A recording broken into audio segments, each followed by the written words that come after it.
నమస్తే. ఇన్నాళ్ళు నన్ను సపోర్ట్ చేస్తూ, ఎంకరేజ్ చేస్తూ మీ ప్రేమని నాకు అందిస్తున్న ప్రతి ఒక్కరికి కృతజ్ఞతలు. అలాగే ఈ వీడియో కూడా ఖచ్చితంగా మీకు ఉపయోగపడుతుంది. లైక్, షేర్ అండ్ సబ్స్క్రైబ్ చేసి మీ సపోర్ట్‌ని నాకు అందించండి. అలాగే ఈ వీడియో పట్ల మీకున్న అభిప్రాయాన్ని కామెంట్ సెక్షన్‌లో కామెంట్ చేసి తెలియజేయండి. ఇప్పుడు వీడియోని చూద్దాం. నమస్తే, వెల్కమ్ టు అవర్ ఛానల్. నేను పద్మిని. ప్రస్తుతంతో పాటు ప్రముఖ ఆధ్యాత్మికవేత్త, వేద పండితులు, ఆగమ కేసరి, శ్రీ విద్య స్పిరిచువల్ సొసైటీ వ్యవస్థాపకులు చిర్రావురి శ్రీరామ శర్మ గారు మనతో పాటు ఉన్నారు. మాట్లాడదాం. నమస్కారం అండి. నమస్కారం అండి. పూజలు ఖచ్చితంగా ప్రతి ఒక్కరూ కూడా చక్కగా పూజలు, రకరకాల రెమెడీస్ మళ్ళీ మాట్లాడితే చేసుకుంటూ ఉంటారు రకరకాల సమస్యల నుంచి బయటపడటం కోసం. అయితే ఇందాకే అనుకున్నట్టుగా సోషల్ మీడియా ఇంత వాస్ట్గా పెరిగిన తర్వాత ఎక్కడెక్కడో నిగూఢంగా ఉన్నవి కూడా బయటకు వస్తున్నాయి. ఇది చేసుకోండి, సింపుల్గా ఇలా చేసుకోండి, బయటపడండి అని చెప్పి. అయితే కొంతమంది వాటిని చేసుకోవటం, మరి నమ్మకం రీత్యా అవి పనిచేస్తున్నాయా, నిజంగానే రెమెడీకి ఆ పవర్ ఉందా అనేది కూడా చెప్పండి. దేనివల్ల పనులు అవుతున్నాయి, దేనివల్ల రెమెడీస్ వర్కౌట్ అవుతున్నాయి అనేది. బట్ కొంతమందికి ఏమో వర్కౌట్ అవ్వట్లేదు. పూజలు చేస్తున్నామండి, రెమెడీస్ చేస్తామండి, మా ఎక్కడ వేసిన గొంగళి అక్కడ ఇలాగుంది, మా జీవితాలు ఇలాగే ఉన్నాయి అని అనేవాళ్ళు కూడా లేకపోలేరు. అసలు ఎలా ఫలిస్తుందండి మన పూజ, ఏం చేస్తే మన కోరికలు నెరవేరుతాయి అనేది ఒక్కసారి మీ ద్వారా. శ్రీ గురుభ్యో నమః. రెడ్ టీవీ ప్రేక్షకులకి శుభదినం. చాలా చక్కటి ప్రశ్న. ఈరోజు ప్రపంచం అందరూ ఒక్కసారి వచ్చి ప్రశ్నిస్తే మీ రూపంగా ఎలా ఉందో అలా ప్రశ్నించారు. అందరిలోనూ ఉన్న ప్రశ్న ఇదే. మన పూజలు కొంతమందికి సక్సెస్ అవుతాయి, మనకి కూడా కొన్ని వర్కౌట్ అవుతాయి, కొన్ని వర్కౌట్ అవ్వవు. మొక్కులు కానీ పూజలు కానీ ఏదైనా సరే. అంటే అదేంటి, అది ఫ్లూక్లో అయ్యిందా లేదా కోయిన్సిడెన్సరా, అసలు వాస్తవానికి శాస్త్రీయంగా చెప్పిన ఫలితాలు ఉన్నాయా లేదా అనేటటువంటి సంశయం మనకు చాలా ఉంటుంది. అప్పుడప్పుడు మనకు కూడా వచ్చేస్తుంది. ఎంత భక్తిగా చేసే వాళ్ళకైనా నిజమే కదా, ఇది ఎందుకు కలగట్లేదు అని. దాన్నే కలియుగం ఉంటారు. యుగం యొక్క ధర్మం అలా ఉంటుంది. అందుకనే దీనికి మనకు భగవద్గీతలో దానాలు ఎలా చేయాలి అని శ్రీకృష్ణుడు ఉపదేశం చేస్తూ దేశే కాలేచ పాత్రేచ తద్దానం సాత్వికం విదుహు అని తీసుకున్నాడు. అంటే ఆయన చెప్పినటువంటి ఉద్దేశం ఏంటంటే, సాత్విక దానం, తామసిక దానం, రాజస దానం ఉంటుంది. అంటే సాత్వికం అంటే భగవంతుడు తృప్తి కలిగి నీకు ఫలితాన్ని ఇచ్చేటటువంటి దానం. దానము అంటే ఏంటంటే ఒక వస్తువుని పరిత్యజించడం. పూజ చేస్తాం, మనం కొన్న పూలు, పుష్పాలు, ఫలాలు అన్నీ ఇస్తాం, హోమం చేస్తాం, అవన్నీ అగ్నిముఖంగా ఇస్తాం. ఇవన్నీ కూడా దానం కిందే లెక్కలోకి వస్తాయి. ఇవి ఎప్పుడు సక్సెస్ఫుల్గా భగవంతుడు తృప్తి చెందేది అవుతుందంటే దేశం, కాలం, పాత్రత అనేటటువంటి మూడు ఉంటే కనుక సక్సెస్ఫుల్గా 100% ఆ రెమెడీ సక్సెస్ అవుతుంది అని మనకు భగవద్గీతలో చెప్పేశాడు కృష్ణుడు. ఈ మూడిట్లో ఏంటంటే దేశం, మనం చేసేటటువంటి ప్రదేశం ఎలా ఉంది. మనం ఏదైనా ఒక దోషం వచ్చింది, ఆ దోషం కోసం పలానా రెమెడీ చేయమని చెప్పారు. చేసేటప్పుడు మనం ఎక్కడ చేస్తున్నాం అని కూడా ఉంటుంది. చాలా మంది మనం చూస్తాం, ఒక అపార్ట్మెంట్లో ఒక 15 floors ఉంటుంది, 40 floors ఉంటుంది, 4 floors ఉంటుంది. వాళ్ళకి వసతి అక్కడే. వాళ్ళకి ఏం సెంటిమెంట్లు ఉంటాయంటే, మా ఇంట్లో జరిగితేనే మాకు ఫలితం వస్తుందేమో అనేటటువంటి ఒక భావంతో ఉంటారు. వాళ్ళు ఏం చేస్తారంటే, మా ఇంట్లోనే చేయాలండి అంటారు. సరే, ఇంట్లో చేస్తాం. ఈ ఇంట్లో ఈ ప్రాసెస్ చేస్తే దేశ నియమం పాటించినట్లు అవుతుందా? దేశము అంటే ప్రదేశము అని నియమం అక్కడ ఉండదు. ఎందుకు ఉండదు? 2 కారణాలు. ఒకటి, ప్రతినిత్యము మనం ఇంట్లో శుచిగానే ఉంటాం అని చెప్పగలుగుతామా ఈ రోజులు బట్టి? పూర్వం బయట నుంచి వస్తే ఆ బట్టలన్నీ వదిలిపెట్టి స్నానాలు చేసి లోపలికి వచ్చేవారు. ఇప్పుడు అంత కుదురుతుందా? అసలు ఆ నియమాలు ఆ ఇళ్లలో కుదరవు. ఆ రోజు ఏదో మనం ఊడిచాము తుడిచామంటే కుదరదు. ప్రతి వస్తువుల సంసర్గ దోషం అంతా కూడా ఆ భూమికి ఉంటుంది. మరి రెండోది, ప్రోక్షణ ఏమి ఉపయోగపడదా? అన్నిటికీ ప్రోక్షణ చెప్పాల. అంటే ఒక వస్తువు మకిలి పట్టింది, బాగా రాగి వస్తువు, చాలా ఒక 10 సంవత్సరాల తర్వాత తీసాం, నీళ్ళకు పోసి కడిగితే దాని దుమ్ము పోతుందా? అప్పుడే పోదు. దానికి ఎన్నో రకాలైనటువంటి ప్రక్రియలు చేయాలి. ఇదే నిన్న తోమేసాం, ఈ రోజు కొంచెం దాని మీద ఏదో ఒక మసి పట్టింది, లేదా దుమ్ము పడింది, నీళ్లు పోస్తే పోతుంది. అలా ఒక్కొక్క దానికి కేవలం పుణ్యాహవాచనంతోనో, ఉదకశాంతితోనో, లేకపోతే ప్రోక్షణలతోనో పోయే ఉండవు. కొన్ని కేవలం గాయత్రి మంత్రం చెప్పుకుని ఇలా అంటే పోతాయి. మనం పూజ చేసినప్పుడు కలశారాధన చేసి ఇలా చల్లుతాం, పోతూ ఉంటాయి. వస్తువు సంబంధించినవి. కానీ ప్రదేశానికి సంబంధించిన దోషాలు అలా పోవు. అంటే దేశ నియమాలు. రెండోది, ఈ అపార్ట్మెంట్ కల్చర్ లో ఉంటున్నప్పుడు ఈ కింద కానీ పైన కానీ ఆ పైన కానీ ఎవరెవరు ఎక్కడెక్కడ ఎలా ఉన్నారో తెలియదు. శాస్త్రరీతిగా చూస్తే ఒక గృహం పైన కుక్క కనుక ఉన్నట్లయితే, ఇది బాగా గుర్తుంచుకోండి, కుక్క కనుక మన ఇంటి పైన ఉంటే ఆ ఇంట్లో ఏ పూజా కార్యక్రమాలు చేసినా అవన్నీ సక్సెస్ అవ్వని ఉంది శాస్త్రం చెప్తున్న మాట. మరి పై ఫ్లోర్ లోనో ఆ ఫ్లోర్ లోనో ఏ కుక్కలు ఉన్నాయో మనకేం తెలుస్తాయి? ఇవన్నీ మనం ప్రదేశ దోషాలు లేవు. అందుకని చాలా మందికి మరి అప్పుడు ఎక్కడ చేసుకోవాలండి? గుళ్ళల్లో చేసుకోమని చెప్తాం. గుళ్ళల్లో కానీ కేవలం పూజా కార్యక్రమాల కోసమే స్థాపింపబడినటువంటి కొన్ని సంస్థలు ఉన్నాయి. ఆ ప్రదేశంలో ఆ పవిత్రత అనేది ఉంటుంది కాబట్టి అక్కడ చేసుకోవడం మంచిది. కానీ మరి ఎంతమందికి తెలుస్తుందండి? మేము ఇన్ని చెప్పినా సరే, ఎంతమంది ఫాలో చేస్తారు? ఇది చెప్పినా సరే మన ఇంట్లో జరిగితేనే కదా ఆ పొగంతా వస్తుంది. పొగ వచ్చి వాళ్ళకి గాలి ఆడికిపోయి వాళ్ళు పరిగెత్తేస్తారు లోపల నుంచి. కొన్ని వెంటిలేషన్స్ కూడా ఉండవు. అక్కడ పొగ వచ్చి ఇంట్లో వాళ్ళందరూ పారిపోతారు. ఈ చేసే బ్రాహ్మణులు మాత్రం కూర్చుని పాపం హోమం చేస్తూనే ఉంటారు. అంటే వాళ్ళ ఉద్దేశం ఏంటంటే పొగంతా మన గోడలకు పడితే దీనికి ఉన్నటువంటి అంత దోషాలు పోతాయి. దోషం ఎప్పుడు పోతుంది? కర్మ సక్సెస్ అవుతాయి కదా. అసలు సక్సెస్ లేని చోట నీటిలో తీసుకొచ్చి నేను నిప్పు వెలిగిస్తానంటే ఎక్కడ అవుతుంది? ఇది ఫస్ట్ దోషం. రెండోది కాలము. ఒక కాలం అనేటటువంటిది ప్రతిదానికి ఒక కర్మకి ఒక కాలం చెప్పారు. మీరు గణపతి ఆరాధన చెయ్యాలి. నాకు 8ంటికి 9ంటికి కొంచెం మేము అందరం రెడీ అయ్యి ఫ్రెష్గా వచ్చి స్టార్ట్ చేస్తామండి, సక్సెస్ అవ్వదు. గణపతికి ఉషక్కాలని చెప్పారు. 5 o'clock స్టార్ట్ చేసి 5 to 8 లోపల ఆ కార్యక్రమం పూర్తి చేసేస్తే అది యాక్టివేషన్ వేరే రకంగా ఉంటుంది. మనం చూస్తాం, ఇది చాలా మంది మన దగ్గర ఎక్స్పెషల్లీ తెలుగు రాష్ట్రాల్లో పూజా కార్యక్రమం అంటే 9 అయితే కానీ ఎవరు రారు. 9ంటికి ఏంటంటే మేము ఉదయం లేవాలండి, స్నానం చేయాలి, రెడీ చేసుకోవాలి, అవి చేయాలి, ఏవి చేయాలి అని చెప్తారు. రోజు లేచేదేగా. మనం ఒకళ్ళ ఇంటికి మనం గెస్ట్ని పిలుస్తున్నాం. పిలిచినప్పుడు రోజులాగా మనం రొటీన్ లైఫ్లో అలా ఉంటామా? ఇంకా ముందరగా రెడీ అయ్యి అలర్ట్ అయ్యి ఉంటాం. సాక్షాత్తు దేవుణ్ణి పిలుస్తున్నాం ఇంట్లో, మరి అంత అలర్ట్ గా ఉండాలి. కానీ మన పక్క రాష్ట్రాలు చూసామంటే ప్రతి కార్యక్రమం కూడా 6 అయితే ప్రారంభం చేసేసుకుంటారు. 6 సౌత్ ఇండియన్స్ నార్త్ ఇండియన్స్ కానీ సౌత్ ఇండియన్స్ కానీ ఎక్కడైనా మనకి ఎక్కడ తెలుగు రాష్ట్రాల్లోనే పాపం ఆ అభ్యాసం ఉండట్లేదు. తమిళనాడులో 6 to 7 లోపల సంకల్పం ప్రారంభం అయిపోవాల్సిందే. వాళ్ళు 8, 7 కూడా సంకల్పాలు చేయరు. ఏ సంకల్పమైనా ఆ రోజు 4ంటికి 3:30కే లేచిపోయి ఇంట్లో ఉన్న ఆడవాళ్ళందరూ అక్కడ మన ఇంట్లో పూజ చేస్తున్న దగ్గర ముందర రోజు అన్ని సిద్ధాలు చేసుకుంటారు. చేసుకునే దగ్గర ముందర ముగ్గు వేసేసి ఇంట్లో బయట దీపాలు అవన్నీ వాళ్ళు చేయాల్సిన నిత్య దీపారాధన కూడా చేసేసి ఆ బ్రహ్మగారు వచ్చే టైంకి రెడీగా కూర్చుంటారు 6ంటికి. ఆయన లేటుగా రావాలేమో కానీ వీళ్ళు మాత్రం లేటుగా ఉండరు. అలా ప్రారంభం చేస్తారు. మరి మనం చూసినట్లయితే ప్రతి హోమము సక్సెస్ఫుల్ గా వాళ్ళు ఆ ఫలితాన్ని పొందుతున్నారు. అంత ఐశ్వర్యవంతులుగా కూడా ఉన్నారు, మనం కళ్ళారా చూస్తున్నాం. వాళ్ళ బ్రెయిన్ కూడా అంతే యాక్టివేషన్, అంత తెలివిగా ఉంటుంది. మనం చూసామంటే తమిళనాడు వాళ్ళని, హిందీ వాళ్ళని బాబాయ్ తెలియదు ఎట్లా మనకు ఉండవేమో అనుకుంటాం. ఎందుకు అంటే చేసే కర్మ యొక్క ఫలితం కాలాన్ని అనుసరించుకుంటూ ఉంటుంది. కాలాన్ని, కాలంలో మనం పెట్టేటటువంటి శ్రద్ధ ఆ కాలాన్ని. రెండోది మనం కొన్ని రెమెడీస్ చెప్తారు. రెమెడీస్ ఏంటి? అసలు పెళ్లిళ్ళకి కూడా ఏమంటే ఉన్నది ఏదో కొంచెం మంచి ముహూర్తం చూడండి అంటారు. మంచి ముహూర్తం చూస్తే ముహూర్తం దాకా మనం ఆగుతామా? లేదంటే ఆ టైం అయితే కొంచెం మాకు సెలవులు కుదరట్లేదండి, మాకు రావాల్సిన బంధువులు రావట్లేదండి, లేదా కళ్యాణ మండపాలు దొరకట్లేదండి అని మనం ఒక 15 days 10 days టైం పీరియడ్ పెట్టుకుని దీంట్లో ఏదైనా మంచిది చూడండి అంటారు. దాంట్లో ఉన్నది ఏదో మంచిది చూస్తారు. ఆ కాలం బలమైన కాలమా అంటే కాదు, ఉన్న ఆ 10 రోజుల్లో ఇది బలం అంతే. మరి అటువంటి సంస్కారాలు, అటువంటి టైంలో చేసేటటువంటి ఈ సంస్కారాలు మరి పరిపూర్ణమైన ఫలితాన్ని ఇస్తాయా అంటే ప్రశ్నార్థకం. కాలం యొక్క బలం పూర్తిగా లేదు. అన్ని మనం చూస్తాం. రెమెడీస్ చెప్పినప్పుడు కూడా శని ఆదివారాలే సెలవులు దొరుకుతాయి కాబట్టి ఆ రోజుల్లో దీన్ని ప్లాన్ చేసేద్దామండి అంటారు. మనకు కొన్ని గ్రహాలు పడవు. ఇప్పుడు రవికి సంబంధించినటువంటి ఉపాయం ఏదైనా మనం చేసుకుందాం అనుకుంటున్నాం. అంటే రవి దోషం వల్ల మనకేదో ఉంది, అయితే నేను శనివారం చేస్తామంటే అది రివర్స్ ఫలితం ఇస్తుంది. శనివారం రోజు పనికిరాదు. ఇలా గ్రహాల యొక్క మిత్రత్వాన్ని అనుసరించుకుంటూ ఆ రోజుల్లో మనం చేయాలి. ఈ కాలం అనేది మనం పూర్తిగా లేదు. పాత్రత ఇది చాలా మెయిన్. మనం చేసేటప్పుడు ఒక వైదిక పూజా కర్మలు ఏవైనా మనం చేస్తున్నప్పుడు ఆహార నియమం అనేది చాలా ముఖ్యంగా చెప్పారు. ఎప్పటిదాకా ఉంటుందట? ఒక onion and garlic. Non vegetarian ఒక్కటే కాదు, నాన్ వెజిటేరియన్స్ అయినా వెజిటేరియన్స్ అయినా వాళ్ళ లైఫ్ స్టైల్లో వాళ్ళకేమి నియమాలు చెప్పాల. ఎవరు ఏ జాతితో ఏ పరంపరతో పుట్టారో వాళ్ళకి ఆ సంస్కారాలు బట్టి ఆహార నియమాలు శాస్త్రంలో చెప్పారు. అందరూ వెజిటేరియన్స్ అయిపోండి, అందరూ నాన్ వెజిటేరియన్స్ గా ఉండకూడదని ఎక్కడా చెప్పాల. ఎవరెవరి స్వభావం బట్టి వాళ్ళు ఉంటారు.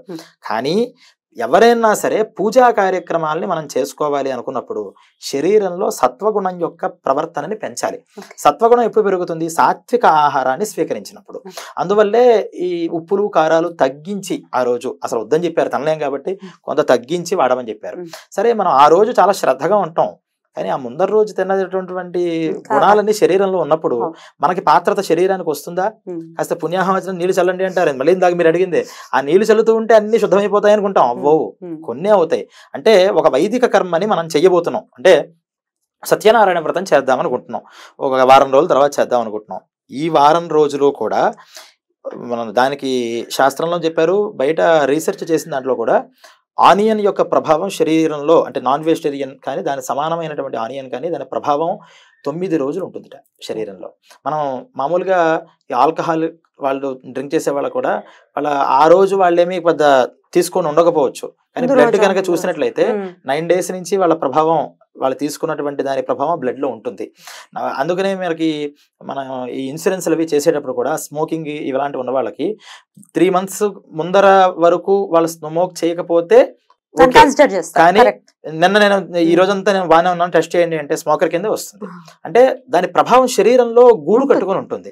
అలా ఈ ఆహారాలు కూడా కనీసం వారం రోజు, సప్తాహం అన్నారు, 7 రోజులకు ముందరైనా సరే మనం కొంచెం బాడీని దానికి తగ్గ అనుగుణంగా మార్చాలి. అప్పుడు మనకి పాత్రత అనేది వస్తుంది. ఆ రోజు తల మీద స్నానం చేసినా ఇంకోటి చేసినా లోపల శుద్ధి ఉండాలి కదా, బుద్ధి కూడా నిలబడాలి కదా దాని మీదకి. అందుకని ఈ నియమం మనం చేయాలి. మరి వచ్చేటటువంటి మంత్రం చదివేటటువంటి బ్రాహ్మలు కూడా అలాగే ఉండాలి కదా. బ్రాహ్మలు ఎలా ఉంటున్నారు, బ్రహ్మకి దోషాలు వెతకచ్చా? ఎవరికి వెతకడం అంటే మనం ఒక డాక్టర్ దగ్గరికి వెళుతున్నాం, సరైన డాక్టరా కాదా అని మనం వెతికి వెళ్ళడం అనేది తప్పు కాదు. మంచి డాక్టర్ దగ్గరికి వెళ్ళిన తర్వాత ఈ డాక్టర్ కరెక్ట్ గా చేస్తున్నాడా లేదా, ఈయన మోసం చేస్తున్నాడా అలా అనుకుంటే తప్పన్నారు తప్పితే దోషం వెతకడం అంటే ఒకళ్ళని బ్రహ్మగా నియమించుకునే మునిపే ఆలోచించుకోవాలి. తర్వాత కాదు, నియమించుకున్న తర్వాత నువ్వు వాళ్ళ మీద ఒక విశ్వాసంతో వెళ్ళిపోవాలి. ఇప్పుడు రివర్స్ చేస్తున్నారు, వెతుకునేదాకా కనిపించిన ప్రతి ఒక్కరిని బ్రహ్మగా పెట్టుకుంటారు. తీరా పెట్టుకున్న తర్వాత నుంచి ఈయన కరెక్ట్ చేస్తున్నాడా, కరెక్ట్ మంత్రం చదువుతున్నాడా, సలహాలు ఇవ్వడం దాని వల్ల ఏమవుతుంది, అసలు మొత్తానికి రివర్స్ అయిపోతుంది. ఫస్ట్ చేయాల్సిన పని ఏంటంటే మనం ఒక కార్యక్రమం చేసుకుంటాం. అది మన యొక్క తీవ్రత బట్టి ఉంటుంది, మనలో ఉన్నటువంటి నిష్ఠ బట్టి భగవంతుడు ఆ కర్మని సక్రమంగా చేయడానికి కావాల్సినటువంటి మనుషుల్ని, యోగ్యవంతమైనటువంటి మనుషుల్ని మనకి దక్కిస్తారు ఖచ్చితంగా. అంటే మన చాలా మందికి అవగాహన లేకపోవచ్చు, అందుకనే నిరంతర కర్మలు నిత్య కర్మలు చేయమన్నారు. ఇప్పుడు ప్రతినిత్యం మీరు దీపం వెలిగించి ఒక సంకల్పం చెప్పుకొని ఒక మంత్రం చదువుకోవడం మీకు అలవాటు అయింది అనుకోండి, మీ దగ్గరికి ఏమీ తెలియనటువంటి ఒక బ్రహ్మగారు వచ్చి కూర్చొని ఏం చేయలేరు. ఆయనే అమ్మా నాకు కొంచెం కుదరట్లేదమ్మా, కొంచెం వేరే వాళ్ళని పంపిస్తానమ్మా అని అనేస్తారు. మీకు ఏమీ తెలియదు, అసలు ఆచమనం ఎలా చేయాలంటే కుడా ఎడమా అని చూస్తూ ఉంటారు. అప్పుడు ఎవరైనా వచ్చి మీకు పూజలు చేయించేస్తారు. అంటే కొంత మనం నిత్యంగా మనం చేయాల్సిన పూజా పద్ధతులు కానీ మనం బేసిక్స్ అంటారు కదా, బేసిక్స్ అయినా సరే మనకి తెలిసి ఉండాలి. ఒకటి. రెండు, అసలు రోజు కూడా అసలు మనం దీపమే వెలిగించాం ఇంట్లో, శనివారాలే. లక్ష్మీ కటాక్షం ఈ రోజుల్లో పాపం చాలా మందికి ఐశ్వర్యం కావాలి, ఎన్నో దరిద్రాలు అనుభవిస్తారు. దానికోసం లక్ష్మీదేవి పూజలని, కుబేర ముగ్గులని, కుబేర లక్ష్మి అని, ఐశ్వర్య లక్ష్మి, ఎన్ని పూజలు చేస్తారంటే అన్ని పూజలు చేస్తారు, కలిసి రావట్లేదండి. అంటే బేసిక్ పాపం ఆ ఇంట్లో లక్ష్మీ రహస్యం అనే ఒక లక్ష్మీ అనుగ్రహం ఎలా పొందాలి అనేది పెద్ద తంత్రం. అది దాంట్లో లక్ష్మీ తంత్రం అంటారు. దాంట్లో ఏం చెప్పారంటే సూర్యోదయే చాస్తమయే చ శాయనం విముంచతి శ్రీరపి చక్రపాణిం అని ఒక శ్లోకం కనిపిస్తూ ఉంటుంది. అంటే ఎవరైతే ఇంట్లో సూర్యోదయ సూర్యాస్తమయ సమయాల్లో పడుకుంటారో ఆ పడుకున్న ఇల్లు సాక్షాత్తు వైకుంఠంలో ఉన్నటువంటి నారాయణమూర్తి గారిదైనా నేను ఇక్కడ ఉండలేను ఆయన అని విష్ణుమూర్తిని సహితం వదిలిపెట్టి వెళ్ళిపోతుందిట. కుచేలినం దంత మలాపహారిణం. కుచేలినం అంటే చిరిగిపోయిన వస్తారు, మనకి ఇప్పుడంతా ఫ్యాషన్ అయిపోయింది, ఇలా చిరిగి ఫ్యాషన్ అయిపోయింది. చిరుగు వస్త్రాలు ఎవరైతే వేశారో ఆ చిరుగు వస్త్రాలని చూసి లక్ష్మీదేవి మనం తను ఆశ్రయించకూడదు అని వెళ్ళిపోతుంటారు. దంత మలాపహారిణం. చాలా మంది నోట్లో ఏదో ఒకటి నవ్వులుతూనే ఉంటారు, నవ్వులుతూ ఉండడం అది ఎవరి దగ్గర అయితే ఉందో అది మనం చూసి, అంటే పళ్ళు శుభ్రంగా నోరు శుభ్రంగా ఉంచుకోని వాళ్ళ దగ్గర లక్ష్మీదేవి ఉండదు. అందుకనే పూర్వం తాంబూల చర్వణం చేయమని చెప్పేవారు, ఎల్లప్పుడూ కూడా నోరు సుగంధంగా ఉంటూ ఉండాలి అని. దంత కుచేలినం దంత మలాపహారణ బహ్వాశినం. 3 పూట్ల తినమన్నారు వయస్సులో ఉన్న వాళ్ళని. కొంచెం వయసు వచ్చిన తర్వాత 2 పూట్ల తినండి అన్నారు. తర్వాత 1 పూట తినండి, ఇంకో పూట అల్పాహారం అని మనకు చెప్పారు. కానీ ఇప్పుడు ఏంటి, గంటకు ఒక డ్రింకు, గంటకు ఒక పిజ్జా, గంటకు ఒక బర్గరు, నోరు నవ్వులుతూనే ఉంటుంది. దాన్ని బహ్వాశనం అంటారు. తింటూ ఉండడమే. తినాలనిపిస్తే నోరు ఆడకపోతే పాపం వాళ్ళకి దాని మీద తోచదు. అలా ఎవరైతే అస్సలు పోగొడుతుందిట. అలా అస్తమానం తింటూ కనుక ఉంటే ఇంత తింటున్న వాడిని చూస్తే ఆవిడకి కొన్ని ఇష్టం లేదు. ఇప్పుడు లక్ష్మీదేవి అనేటటువంటి ఒక ఒక మనిషికి ఆవిడకో సెట్ ఆఫ్ రూల్స్ ఉన్నాయి. ఉంటాయి. అంతే. ఆవిడకి అన్ని నచ్చాలి, అమ్మవారి కదా అన్న నచ్చాలని మనం అనకూడదు కదా, తప్పు కదా. ఆవిడ కొన్ని ఉన్నాయి, ఏమండి ఆవిడకి అనుకూలంగా మనం మారాలి. ఇక్కడ ధర్మ సందేహం. ఏమంటే మీరు చెప్పేవన్నీ మేము ఫాలో చేస్తున్నాం, మేము దరిద్రంతోనే ఉన్నాం. కొంతమందిని చూస్తూ ఉంటాము పొద్దున్నే 9ంటికి, పొద్దున్నే కాదు 9ంటికి పళ్ళు తోముకోవటం, ఇట్లాంటివన్నీ చేస్తున్నారు. కానీ విపరీతమైన ఐశ్వర్యంతో తొలతొగుతున్నారు. చెప్తాను, దీనికి ఏం డాన్స్? దాని దగ్గర కూడా వస్తా. మంచి ప్రశ్న, మీరు అసలు చాలా మంచి ప్రశ్నలు వేస్తున్నారు. భాషణం నిష్ఠుర వాక్య భాషణం. ఈ శ్లోకంలో చివరిది నిష్ఠుర వాక్యం. నోరు ఎత్తితే పక్క వాళ్ళని హర్ట్ చేయడమే ఒకళ్ళ ఇంటెన్షన్ ఉంటుంది. పాపం సాఫ్ట్ గా మాట్లాడలేరు. అలా అవతల వాళ్ళు బాధపడుతూ ఉంటే ఈ లక్షణాలను చూసి లక్ష్మీదేవి సాక్షాత్తు విష్ణుమూర్తికి లక్షణాలు ఉన్నా సరే నాకు నువ్వు అక్కలేని దండం పెట్టి వెళ్ళిపోతుంది. మరి ఇటువంటి పరిస్థితులు మన ఇళ్లలో ఉంటే మరి మనం చేసే పూజా కార్యక్రమాలన్నీ సక్సెస్ అవుతాయా లేదా అనేటటువంటిది మనమే ఆలోచించుకోవాలి. అంటే దేశ కాల పాత్రతలు ఏవైతే ఉంటాయో ఈ మూడింటిని కూడా అనుసరించుకుంటూ మనం చేసేటటువంటి వైదిక కర్మ 1,00,000 కుంకుమార్చన, 1,000,000 పుష్పార్చన కల అష్టోత్తరం 108 పుష్పాలతో మీరు అడుగుతున్నారు కదా, ఇన్ని పూజలు చేస్తున్నా సరే నాకు ఫలితం కలగట్లేదని భక్తులు అనుకుంటున్నారని. ఈ అనుకుంటున్న భక్తులు ఎవరైనా సరే పూజలో ఏదైనా ఒక్కటి నేను పెర్ఫెక్ట్ గా చేశామండి చెప్పగలుగుతారా ఘంటాపదంగా? మేము బయటికి వెళ్ళి ఈ రోజు తామరపు 50 రూపాయలు ఉన్నా సరే మేము అమ్మవారి కోసం కొని తెచ్చామండి అని అంటారు తప్పితే ఒక్క పువ్వైనా సరే చెరువు దగ్గరికి వెళ్ళి కోసుకొని రాగలిగారా? చెరువులు లేవండి. ఉన్న దగ్గర చెరువు పెంచి ఎవరిళ్లలో వాళ్ళు తొట్లు పెంచి అమ్మవారి కోసం ఒక పుష్పాన్నైనా మనం పెంచాలి అని పెంచచ్చుగా. అంటే మన టైంలో ఏమో మనం లైఫ్ స్టైల్లో భగవంతుడికి టైం కేటాయించాం, కానీ ఒక్కసారి ఎప్పుడో 10 నిమిషాల్లో అయిపోతుందా, పావు గంటలో అయిపోతుందా అని ఒక పూజ చేసేస్తే ఏటీఎం మిషన్ లాగా అమ్మవారు ఇలా మనకి వర్షం ఇచ్చేయాలి అని అనుకోవడం ఎంత దుర్మార్గం అండి. అందువల్ల ఈ మూడు లక్షణాలు పెట్టుకుంటే మన శాస్త్రంలో చెప్పిన ప్రతి ఫలితము కూడా సత్యము. అవి మనం కాదు, మన పూర్వీకులు అనుభవించారు కాబట్టి తర్వాత తరాలకు ఇస్తున్నారు. ఇప్పుడు మీరు ఒక మార్గంలో వెళతారు, మీకు సక్సెస్ రాలేకపోతే మీ తర్వాత వాళ్ళకి ఆ మార్గంలో రమ్మంటారా? కానీ మన పెద్దవాళ్ళు ఎన్ని ఫలితాలు పొందితే ఇప్పటిదాకా మనకు ఆ పూజా పద్ధతులు వచ్చాయి. మనకు రావట్లేదు అంటే లోపం మనలో ఉంది కానీ పూజా పద్ధతిలో కాదు అనేటటువంటి విషయాన్ని మనం తెలుసుకోవాలి. మేము పద్ధతులు అనుసరించని వాళ్ళు బానే ఉన్నారు అనే దానికి కూడా ఒకసారి మంచి ప్రశ్న. ఇవన్నీ ఇప్పుడు నేను చెప్పిన లక్షణాలన్నిటికీ క్వైట్ భిన్నంగా కొంతమంది ఉంటారు. వాళ్ళేంటి ఇప్పుడు చెప్పాను కదా, సూర్యోదయం సూర్యాస్తమయం అంటే అసలు రెండు కూడా వాళ్ళ జీవితంలో ఎప్పుడు చూసి ఉండరు. కానీ వాళ్ళ ఇంట్లో ఐశ్వర్యం రూపంగా ధనం అనేటటువంటిది వర్షిస్తూ ఉంటుంది. ఇక్కడ మనం 2 విషయాలు గమనించాలి. లక్ష్మీ కటాక్షము అంటే ధనం యొక్క నిలవో లేకపోతే సువర్ణ కనక వస్తు వాహనాలో కాదు, ఇది కూడా ఒక రూపం అమ్మవారికి.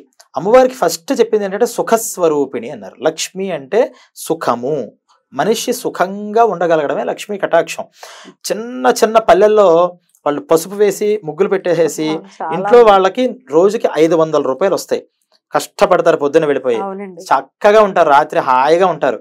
భర్తకి ఏ బ్యాడ్ హ్యాబిట్స్ ఉండవు, పిల్లల కోసం చూసుకుంటారు, వారంలో ఒక రోజు గుడికి వెళ్తారు, వాళ్ళు చేసే పండగలు చేసుకుంటారు. ఎంత ఆనందంగా ఉంటారండి, ప్రశాంతంగా 7ంటికి నిద్రపోతారు. మనం వాళ్ళని చూసి పాపం ఈ పురుగుడిసలు ఎలా ఉంటారో అని అనుకుంటాం. మనం ఎక్కడున్నాం, చిన్న అపార్ట్మెంట్ ఫ్లాట్ లో ఉంటాం. మనల్ని చూసి ఇండిపెండెంట్ హౌస్ వాళ్ళు అసలు అపార్ట్మెంట్ లో ఎలా ఉంటారండి వీళ్ళు అనుకుంటాం. వాళ్ళని చూసి ఎంత చూసినా ఇదే కదా, అలా అంటే మనం పై స్థాయి వాళ్ళు కింద స్థాయి వాళ్ళని చూసినప్పుడు తక్కువ అని వాళ్ళకి అనిపించాలి తప్పితే సంతృప్తి అనేటటువంటి లక్ష్మీ స్వరూపం లక్ష్మీ అనుగ్రహం ఉన్న వాళ్ళకి ఇది ఉండదు. లక్ష్మీ అనుగ్రహం ఫస్ట్ వాళ్ళకు ఉంటుంది, అది లక్ష్మీ అనుగ్రహం అంటే.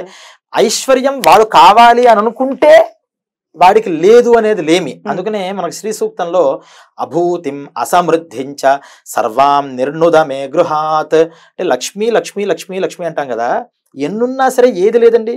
మీకు ప్రపంచ కుబేరుడు అంబానీ గారు, ఆయన దగ్గరికి వెళ్ళి మీకు అన్ని ఉన్నాయంటే ఆయన కూడా ఆయన లేని లిస్ట్ అనే చెప్తాడు. అంటే లేదు అనేటటువంటిది ఎవరికైతే లేదో వాళ్ళు లక్ష్మీ అనుగ్రహాన్ని పాత్రైన వాళ్ళు.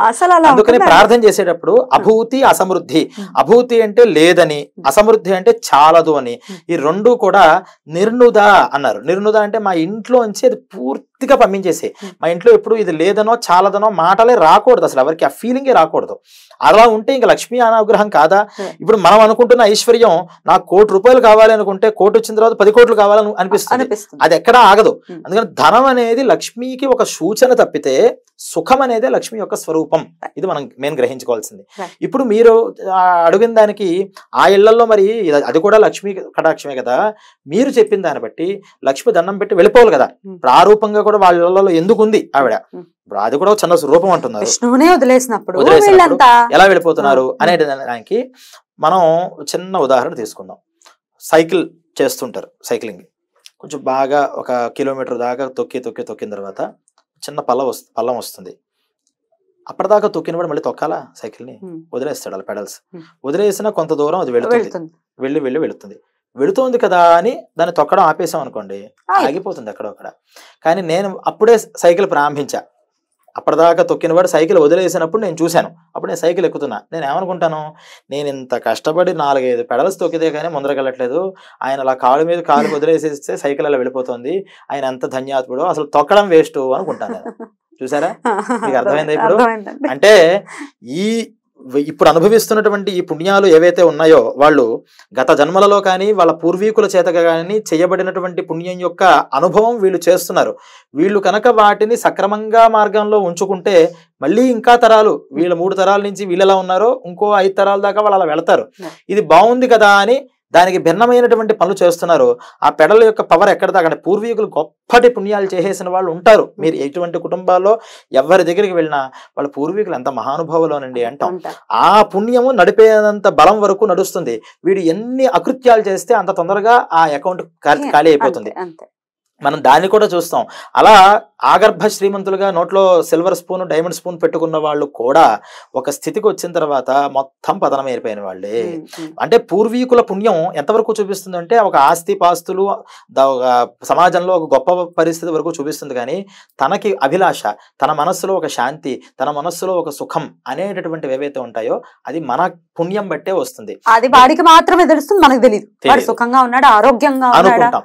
ప్రతి ఒక్కళ్ళం మిమ్మల్ని చూసి నేను ఏమనుకుంటానంటే ఏం తక్కువ అనుకుంటా, ఎంత బాగుందో ఎంత సూపర్ అనుకుంటాం. కాదు, ఎవరి నష్టాలు ఎవరి కష్టాలు వాళ్ళకి తెలుస్తాయి. సీత కష్టం సీతది, పేద కష్టం పేదది. కానీ మనం చూసినట్లయితే నిజంగా మనకి ఇలాంటి మనుషులు అంటే ఇలాంటి మనుషులు అలా తారసపడుతున్నారో, ఇలా భోగంగా ఉంటూ అకృత్యాలు అధర్మాలు చేస్తున్న వాళ్ళు, ఏమీ లేదు మన దృష్టిలో లేదు అనుకుని వాళ్ళు చాలా ధర్మంగా ఉన్నవాళ్ళు. నేను ఒక పల్లెటూరులో, ఒక రాజేశ్వరపురం అనేటువంటి ఒక పల్లెటూరు, అక్కడ చిన్న కుగ్రామం, నేలకొండపల్లి, భక్త రామదాసు జన్మించిన స్థలం అది. ఆ ఊళ్ళో ఒక కుటుంబాన్ని చూశాను నేను. ఏం లేదు పాపం, వాళ్ళకి పొలం పనులకు వెళతారు. వాళ్ళకి గవర్నమెంట్ ఉపాధి హామీ కింద పని చేయకపోయినా సరే చేసినట్లుగా డబ్బులు ఇచ్చేవేవో కొన్ని పథకాలు ఉన్నాయట. ఎందుకు స్వామి, ఆ సొమ్ము మాకు నిజాయితీగా కష్టపడి సంపాదించింది మాకు ఇస్తుంది కదా అని చెప్పేవారు. అంటే ఆ మెంటాలిటీతో ఉండేవారు. పని ఉంటే ఆ పని చేసుకునేవారు, వచ్చేవారు. 3 ఆడపిల్లలు ఆ కుటుంబంలో. 3 ఆడపిల్లల్ని కూడా చదివిస్తూ ఏదో స్కూల్ ఉంటే దాన్ని చేసుకుంటారు. ఆ భర్త ఒక చిన్న సెక్యూరిటీ గార్డ్గా చేస్తాడు, ఆవిడేమో 4 ఏళ్లలో పనిచేసేది. కానీ ప్రతిరోజు కూడా పొద్దున్నే 6ంటికి వచ్చేది ఆవిడ.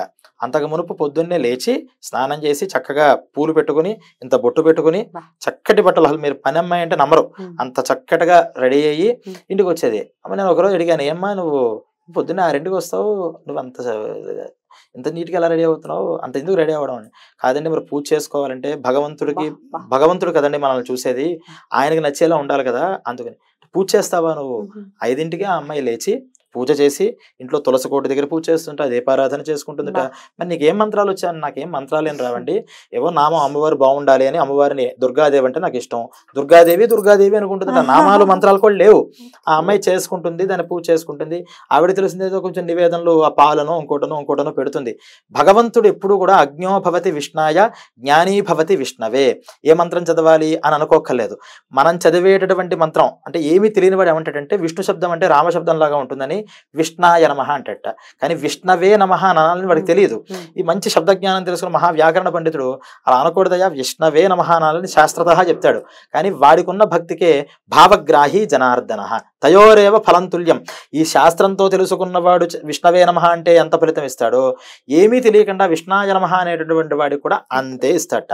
అందుకనే వెంకటేశ్వర స్వామి అని నామాలు వాడు ఏంది వెంకన్న బాబు అన్నా సరే భగవంతుడు అదే ఫలితాన్ని ఇస్తున్నాడు. మళ్ళీ మాట్లాడితే వెంకన్న బాబు అంటారు, వెంకన్న బాబు అంటారు. అంటే నువ్వు ఏం పిలిచావని కాదు, ఎంత శ్రద్ధతో చేసావనేది. అంటే వాళ్ళు చేసేటటువంటి ప్రాసెస్లు ఏవైతే ఉన్నాయో అవేమి అక్కడ ప్రాసెస్ లేదు, ఏమీ తెలియదు, అందులో తనకి ఏమీ తెలియదు కాబట్టి, నాకేం తెలియదు కాబట్టి. అంటే ఈ విషయంలో మనం సరిగ్గా చెప్పకపోతే వేరే రకంగా రీచ్ అవుతుంది.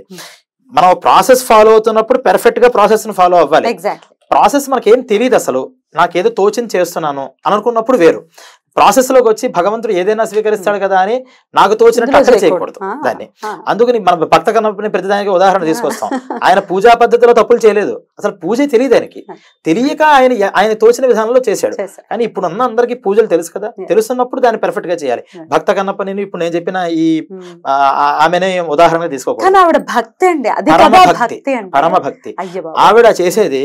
తర్వాత ఇంక రోజంతా కూడా వాళ్ళలో వీళ్ళలో పని చేసుకునేది, వెళ్ళేది, ఎవరిని ఇంత మాట మాట్లాడేది కాదు. మా అమ్మ నేను ఒక రోజు అడిగాను, అసలు నీకు ఏం డబ్బులు వస్తాయి, ఎంత వస్తాయి, ఎలా సరిపోతుంది, మీకు ఏమన్నా ఉందా? నాకు చాలా ఇంట్రెస్ట్ వేసింది, చూడాలి ఒకసారి వెళ్ళాలి అని. వాళ్ళ ఇంటి దగ్గరికి వెళితే వాళ్ళ పిల్లలందరూ ఎంత లక్ష్మీ కళ, వాళ్ళ పిల్లలకి అంటే వేసుకున్న బట్టల బట్టి కానీ, రెడీ అవుతున్నటువంటి ఆభరణాలు కానీ కళ ఉండదు మొహంలో, అద్భుతమైన కళ, చిరునవ్వులు, ఇంట్లో ఎవరికి ఆనందమే, దుఃఖమే లేదు వాళ్ళకి. పిల్లలు కూడా చాలా చక్కగా ఉన్నారు. వాళ్ళ ఇల్లు చిన్న ఇల్లు, ఒకే గది, దాంట్లో అలా పడుకుంటారు, దాంట్లో చిన్నది వాళ్ళది, అది సొంతంగా అది రోడ్డు పక్కన పాపం వేసుకుంటూ ఉంటారు కదా, అంతే. మరి మీకు ఎంత సంపాదిస్తున్నారు, వచ్చేది ఏమన్నా సరిపోతుందా, మీకు ఏదన్నా హెల్ప్ చేయాలి దీని కష్టం లేకుండా మనకి అన్నం అరగదండి, అదొక్కటి చాలదండి. మనం పండే ఎన్ని చెప్పినా లోష్టవత్ పరద్రవ్యాణి అని ఇంకోళ్ళ ద్రవ్యం మీద ఆశపడకుండా మనకి సక్రమంగా వచ్చేది మనకు కావాలి అనుకుంటే లక్ష్మీదేవి పరిగెత్తుకుంటూ వాళ్ళ ఇంటికి వస్తుంది. అంటే మనం ఏమనుకుంటాం, మరి లక్ష్మీదేవి వస్తే ఆడీ కార్ కావాలి కదా, బంగ్లా అయిపోవాలి కదా, ఇది బంగ్లా ఆడీ కార్ కావాలని వాళ్ళు అనుకుంటే లక్ష్మీదేవి అదే ఇస్తుంది. వాళ్ళు ఏమనుకుంటున్నారు, నాకు ఈ రోజు చక్కగా పెడితే చాలు, పిల్లలు మంచిగా ఉంటే చాలు, పిల్లలు మంచిగా చదువుకున్నారు. ఇప్పుడు ఇదంతా నేను 8 సంవత్సరాల క్రితం విషయం చెప్పాను. ఇప్పటికీ ఆ పిల్లలు మంచి చదువులు చదువుకుని వాళ్ళకి చదువుకునే ఉద్దేశం మంచిగా ఉంది, పాపం సపోర్ట్ చేసే పరిస్థితి లేకపోయినా వీళ్ళ ఆత్మాభిమానంతో ఎవరిని అడగరు కదా, వాళ్ళ చదువులను చూసుకుని స్కాలర్షిప్లు అలాగే వచ్చాయి. వాళ్ళు మంచిగా చదువుకున్నారు. ఇప్పుడు ఒకరికి ఇంజనీరింగ్ పూర్తయిపోతుంది, ఒక అమ్మాయికి పూర్తయి ఉద్యోగం వెంటనే వచ్చింది, అందరూ చక్కగా ఉన్నారు. వాళ్ళని ఇప్పటికీ మీరు వద్దమ్మా మీరు వచ్చేసేయండి ఆ ఇంజనీరింగ్ పూర్తయిన అమ్మాయి చెప్తున్నా, లేదమ్మా మా పని మేము మా చేతిలో ఉన్నంత కాలం మేము చేస్తూనే ఉంటాం, మేము సుఖంగానే ఉన్నాం అని చెప్తున్నారు. మరి లక్ష్మీ కటాక్షం అంటే కాదు, ఇదే లక్ష్మి.